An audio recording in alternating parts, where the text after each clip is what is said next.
Imagine an empire that ruled the world for centuries, leaving its mark on history with its magnificent structures. What would you think if I told you that this empire was founded by two babies abandoned in the waters of a river, even fed by the milk of a female wolf? Today, we're going to explore the mythological origins of Rome, namely the legend of Romulus and Remus. We'll uncover the truth behind this incredible story and discover how a legend transformed into the identity of an entire empire. According to legend, there was a small kingdom called Alba Longa. When King Numitor was deposed by his brother Amulius, Amulius made his niece, Rhea Silvia, a priestess at the Temple of Vesta to prevent Numitor's lineage from continuing. This meant that she could not marry or have children. But fate had other plans. The god of war, Mars, slept with Rhea Silvia, and she gave birth to twin boys, Romulus and Remus. Amulius feared that these children would grow up and take the throne, so he ordered his servants to abandon them on the Tiber River. But fate intervened once again. When the river rose, it carried the basket with the babies to shore and left them under a fig tree. And it is here that the most interesting part of the legend begins. A female wolf found the babies and nursed them as if they were her own. This incredible scene was later discovered by a shepherd named Faustulus. Faustulus takes the twins home and raises them as his own children. Years pass, and one day, while the twins are tending their adoptive father's sheep, they encounter Amulius's shepherds, and a fight breaks out. Remus is captured and brought before King Amulius, who imprisons him. Romulus is worried and realizes he must act quickly. To rescue Remus, he gathers an army of free men and shepherds and decides to confront their fate by going to Alba Longa, the city where they were born, to rescue his brother. He fights Amulius' army and wins the battle, leading to the liberation of Alba Longa and the overthrow of the tyrannical king, leaving the throne vacant. The kingdom is offered to the two brothers, but they refuse. Numitor is restored to power by the two brothers. During this action, Romulus and Remus learn their true identities. Upon discovering that they are not ordinary shepherds but princes, a new determination arises within Romulus and Remus. They will build their own city, but this decision will lead to the end of the two brothers. The Roman people saw this story as part of their identity, because it was not just a wolf tale.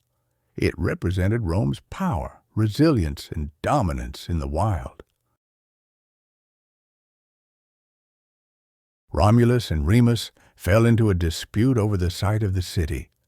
Romulus chose the Palatine Hill, while Remus favored the Aventine Hill. They sought a sign from the gods for a solution. They looked to the movements of birds in the sky. While Remus saw 6 vultures, Romulus saw 12 and believed the gods approved him. Romulus began building the walls, but Remus mockingly jumped over them. This act triggered a fury that would shape the future of Rome. Romulus killed his brother with his own hands. According to legend, he declared, "From now on, anyone who jumps onto my walls will meet such an end." Thus, the city became known as Rome, after a single individual, Romulus. Rome was born from the blood of brothers on its first day, and this bloody beginning foreshadowed the events that would determine the empire's fate in the future.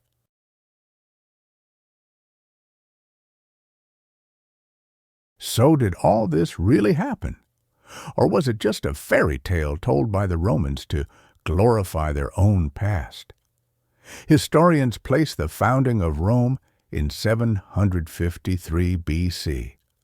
Archaeological findings also show that there was indeed a settlement on Palatine Hill during this period.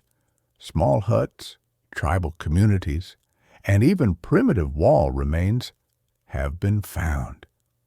Historians believe that Rome was not founded by the decision of a single leader, but rather that several villages along the Tiber River gradually merged over time to form a city-state. The river's role as a trade route and the hill's defensive advantages made this region a natural place for settlement. So yes, Rome was indeed born in those years, but the idea that its founders were two brothers raised by a wolf is likely a myth. However, these dry facts were not enough for the Romans. They needed a noble and divine origin. Nevertheless, the myth had a symbolic meaning. The wolf was a symbol of strength and endurance. Romulus and Remus also allowed the Romans to see themselves as a nation born from the union of different tribes, but chosen by the gods.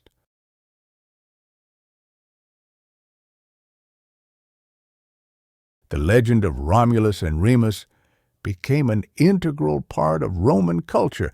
This story gave them the power of being descended from the god of war, Mars, and the belief that they were created for a divine purpose. Being suckled by a wolf symbolized that they were a wild, indestructible people endowed with supernatural powers. This story would make Rome not just a city, but a destiny, an empire.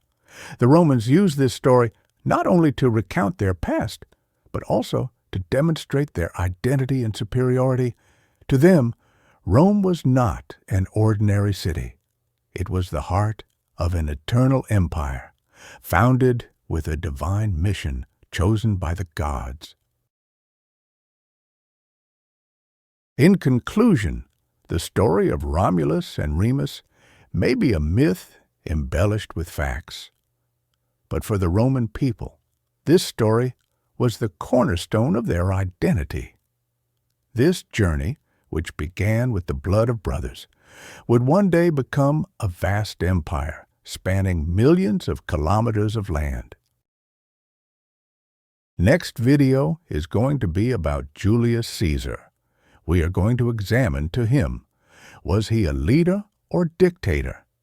If you like the video, please like the video and subscribe my channel.